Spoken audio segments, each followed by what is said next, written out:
ہندوستان میں اگر شاہ ولی اللہ ذکر کریں، آپ ملا معین سندھی کا ذکر کریں، تو آپ کو بعد کے ادوار میں سنت کی جو خدمت ہوئی، رشید رضا جیسے لوگ، عبدالعزیز خولی جیسے لوگ، ہندوستان کے مناظر احسن گیلانی جیسے لوگ جو اہل حدیثوں کو صدرم قلیل سے تعبیر کرتے ہیں، تو ایسے لوگ بھی اس بات کا اعتراف کرتے ہیں کہ اس تسلسل نے ہندوستان میں حدیث کو زندہ رکھا۔ میں آپ کو بتاؤں، سعودی عرب کے 20 عالم ہیں جنہوں نے ہندوستان میں جا کر کے حدیث کی تعلیم لی۔ ایک تو شیخ عبدالعزیز کے استاد شیخ سعد بن عتیق، ان کے استاد اسحاق بن عبد الرحمن، اور شیخ محمد عثیمین کے استاد علی بن الوادی ابو الوادی،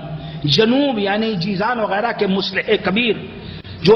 محمد بن عبد الوہاب کے بعد اس دور کے سب سے بڑے مصلح رہے ہیں، عبداللہ قرعاوی، اسی طرح سے عبدالعزیز راشد، عبداللہ علی قوعی، علی مدہش، عبداللہ قصیر، یہ سب لوگ گئے اور حضرت میاں نذیر حسین محدث دہلوی رحمۃ اللہ علیہ سے اور شیخ حسین انصاری سے ان لوگوں نے درس حاصل کیا، وہیں سے یہاں حدیث کی تعلیم پہنچی۔ تو جب 1918 میں رشید رضا کے پاس عبدالعزیز راشد وغیرہ گئے کہ ہم لوگ حدیث پڑھنے کے لیے آئے ہیں، تو کہا حدیث کہیں نہیں ہے سوائے ہندوستان کے، ہندوستان میں جاؤ۔ وہاں سے لوگ زبیر آئے عراق، وہاں سے جہاز پر اٹھے ہندوستان گئے، اور ہندوستان جانے کے بعد انہوں نے میاں نذیر حسین صاحب محدث دہلوی کے شاگرد مولانا حمداللہ صاحب پرتاپ گڑھی سے پورے طور پر درس حدیث لیا، اور پھر آئے تو مصر میں آ کر کے انہوں نے جماعت انصاری سنت المحمدیہ قائم کی۔ اسی طریقے سے شیخ سعد بن عتیق جو یہاں کے بہت بڑے قاضی تھے، انہوں نے مکے میں بھی بیٹھ کر کے درس دیا اور جگہوں پر بھی، اور یہ تاریخ پھیلی۔ تو ہندوستان میں جو حدیث کی نصرت اور حدیث کی نشر و اشاعت اور اس تسلسل کے قائم رکھنے کا فریضہ انجام دیا گیا ہے، اس میں سیاسی لوگوں میں تو محمد تغلق، شہاب الدین غوری، محمود غزنوی کے ایک وزیر تھے، قفال مروزی محدث، ان کے استاد، ان لوگوں نے، اور اسی طریقے سے اکبر شاہ استھانہ کے نواب، اور اسی طرح سے بھوپال کے نواب اور عالم اور مجتہد نواب صدیق حسن خان، اور حیدرآباد کے نواب وحید الزماں، اور اسی طریقے سے اور لوگ ہیں، میں اس تعداد میں اگر جاؤں تو رات بیتے گی، لیکن تسلسل کے ساتھ جو حدیث کا یہ تسلسل، سنت کا تسلسل، سنت کا اور حدیث کا اور توحید کا اور قرآن کا دفاع سب سے زیادہ اجتماعی طور پر جن لوگوں کے ذریعے ہوا، وہ 2 شخصیتیں تھیں ہندوستان میں۔ ایک تو شیخ نذیر حسین محدث دہلوی، جن کا لقب پڑ گیا ایٹومیٹک، جس کو عربی میں کہتے ہیں تلقائین، شیخ الکل فی الکل، شیخ العرب والعجم، جن کے شاگردوں کا ذکر بھی کیا میں نے۔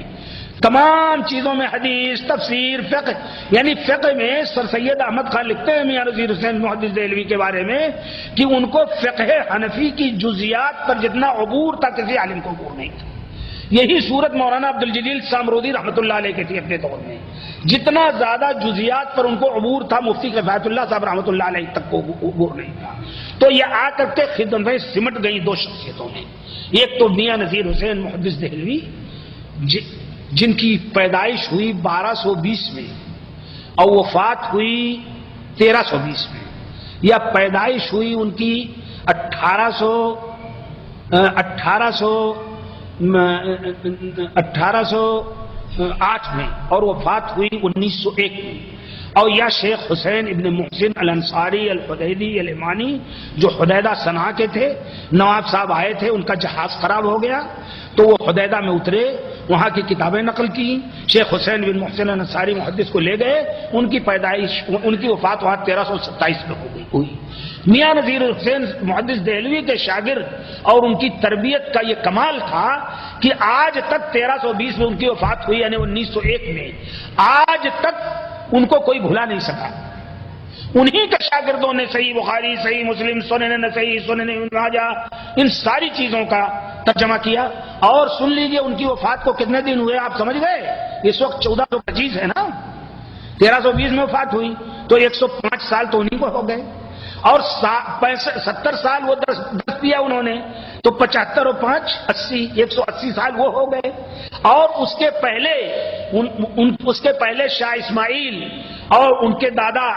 شاہ ولی اللہ اور ملا معین، ان لوگوں نے جو درس دیا، تو میاں نذیر حسین محدث دہلوی ہی کو ہو گئے ان کی جد و جہد میں 200 سال۔ اب جو لوگ اس انداز کی الٹی بات کہتے ہیں کہ یہ مسلک سنت یا اہل سنت والجماعت کا جو طریقہ ہے یا اہل حدیث کا یا سلفیوں کا جو طریقہ ہے وہ 100 سال کی یا 75 سال کی پیداوار ہے، یہ کتنی غلط بات ہے، کتنی نامناسب بات ہے۔ آدمی کو وَلَا يَجْرِمَنَّكُمْ شَنَآنُ قَوْمٍ عَلَىٰ أَلَّا تَعْدِلُوا، کسی کی مخالفت، کسی کی دشمنی تمہیں اس بات پر آمادہ نہ کرے کہ تم انصاف نہ کرو۔ اعدلوا هو اقرب للتقویٰ، اور تاریخ تو آپ سے انصاف کرا لے گی،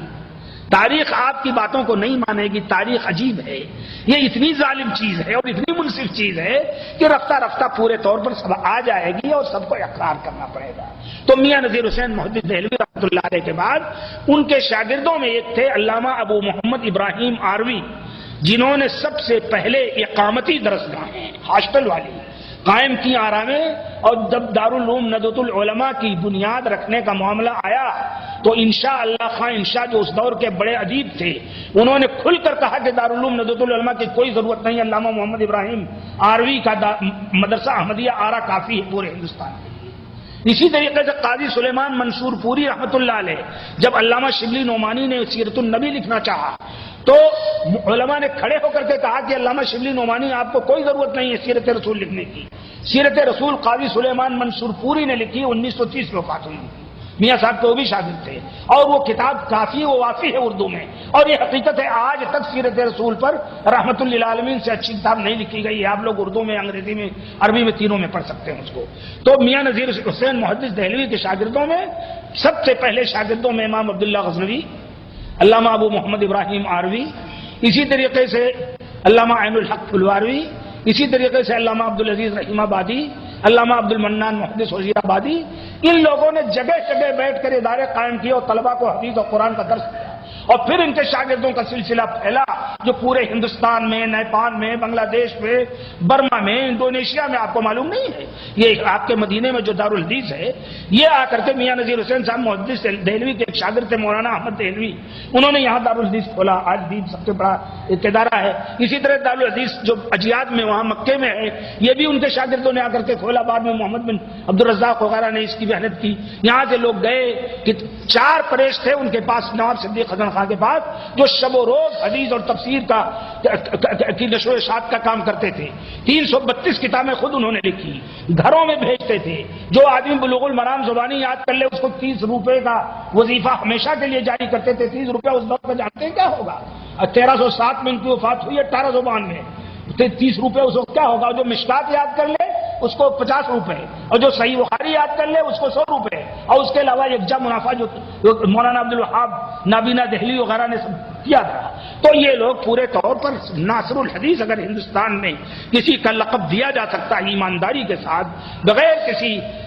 کسی ظلم کے، اور بغیر کسی مبالغے کے، اور بغیر کسی تاریخی غلطی کے، تو حقیقت میں امام شافعی رحمۃ اللہ علیہ کو جیسے ناصر الحدیث کا لقب دیا گیا تھا دور سلف میں، ظاہر ہے ان کا مقام اتنا بڑا تھا۔ ان کی کتاب الرسالہ آج بھی اصول فقہ کی سب سے بڑی کتاب ہے، جماع العلم اور چیزیں۔ اسی طرح سے امام میاں نذیر حسین صاحب محدث دہلوی ہندوستان کی سرزمین میں 200 سال پہلے حدیث کے مجدد ہیں، اور ناصر الحدیث کے لقب کے صحیح وصحیح